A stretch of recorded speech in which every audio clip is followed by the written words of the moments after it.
KBS World Radio coming from Seoul, the Republic of Korea. 여기는 대한민국 서울에서 보내드리는 KBS 월드 라디오입니다.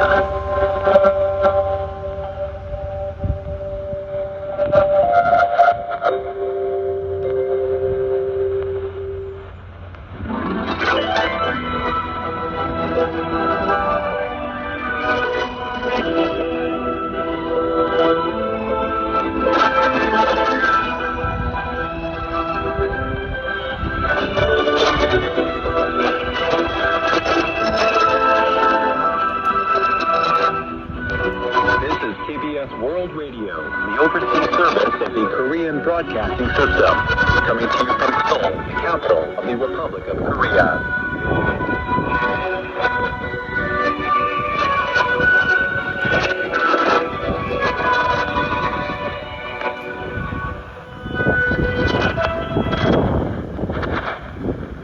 From Seoul, Korea, KBS World Radio News Today starts right now.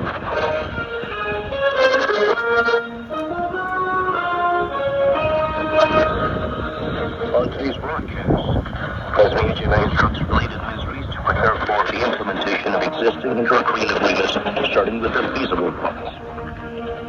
South Korea and the United States kick off their annual joint military exercise to strengthen combined readiness posture. The U.S. is increasing the number of import items subject to its 50% steel and aluminum tariffs.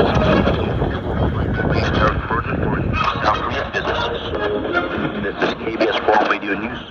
I'm Daniel Chen.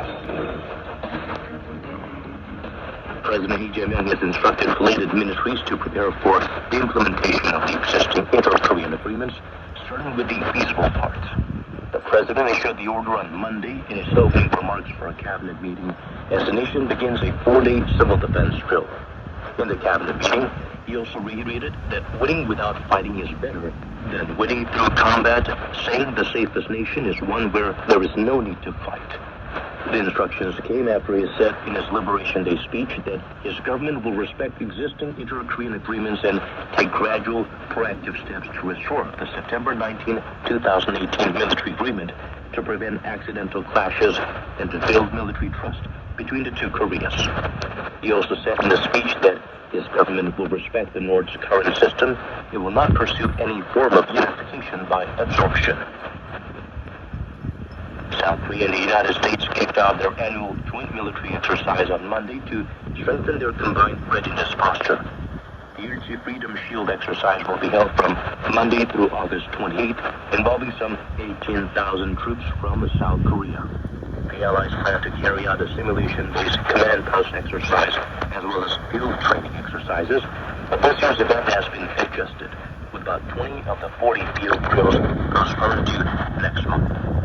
South Korea's Joint Chiefs of Staff cited an ongoing heat wave for the adjustment, but it appears to have also taken into account North Korea's opposition to the exercises. South Korea and the U.S. have stressed that the main goal of the drills, to respond to North Korean threats, remains unchanged. Along with the military exercise, the Ministry of the Interior and Safety said Sunday that the 4-day Ulchi drill will start Monday, and added that this year's drill will strengthen practical training to counter new security threats such as drones, cyber attacks, and advanced weapons using cutting-edge technologies. The United States is increasing the number of import items subject to its 50% steel and aluminum tariffs, a move that is expected to raise the tariff burden for South Korean businesses. As the change took force Monday afternoon, Korea Standard Time, Seoul's Trade Ministry has pledged to increase state support for affected South Korean businesses. Chae-Suk reports. The United States currently imposes a 15% tariff on most imports from South Korea, but steel and aluminum imports are subject to a 50% rate. And last week, the Donald Trump administration announced plans to widen the scope of its steel and aluminum tariffs to include hundreds of derivative products. In a Federal Register notice on Friday, the Department of Commerce said the Bureau of Industry and Security was adding 407 product codes to the harmonized tariff schedule of the United States, subject to duties on the steel and aluminum content of those products.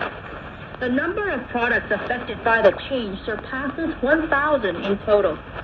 The department said existing country-specific rates will apply for goods that do not contain steel or aluminum.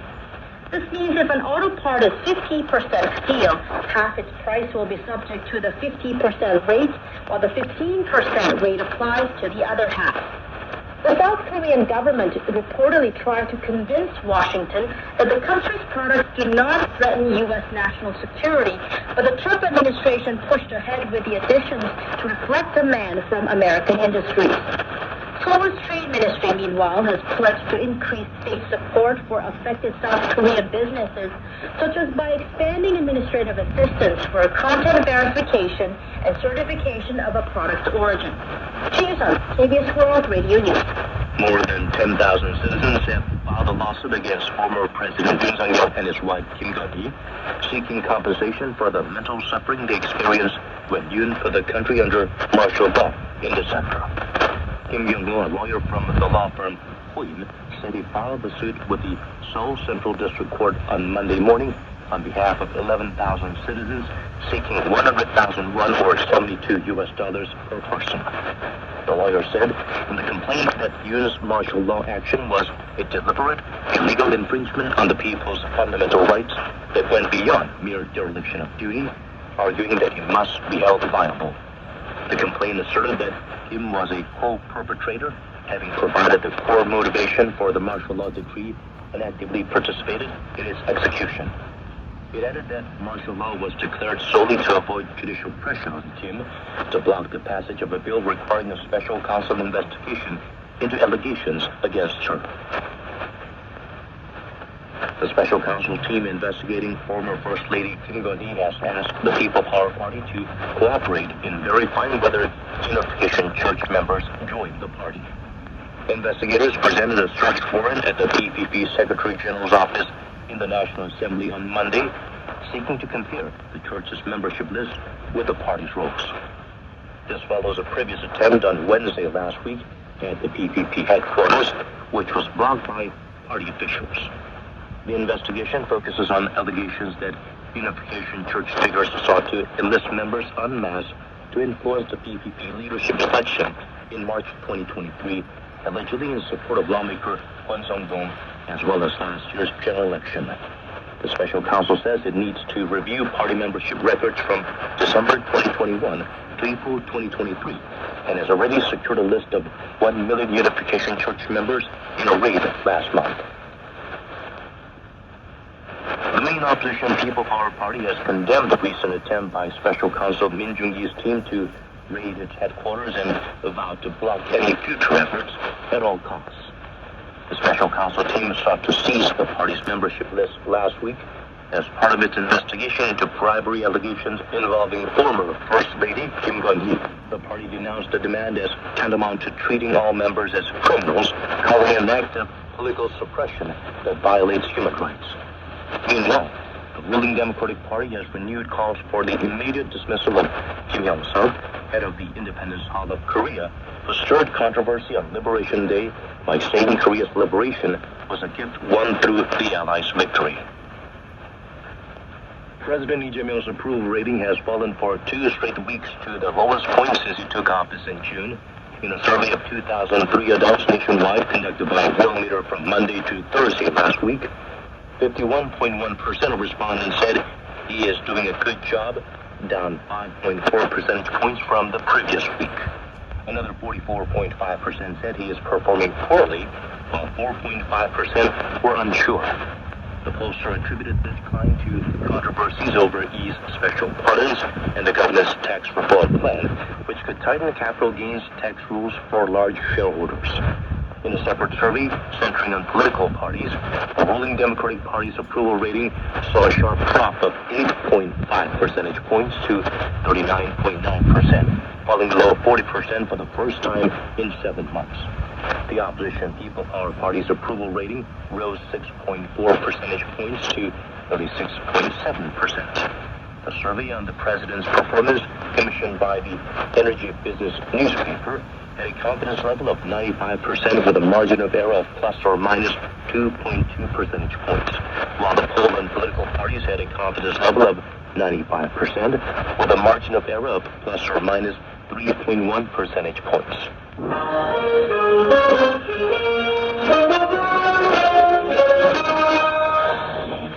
That's the news from KBS World Radio's News Center in Seoul. This has been Daniel Chen.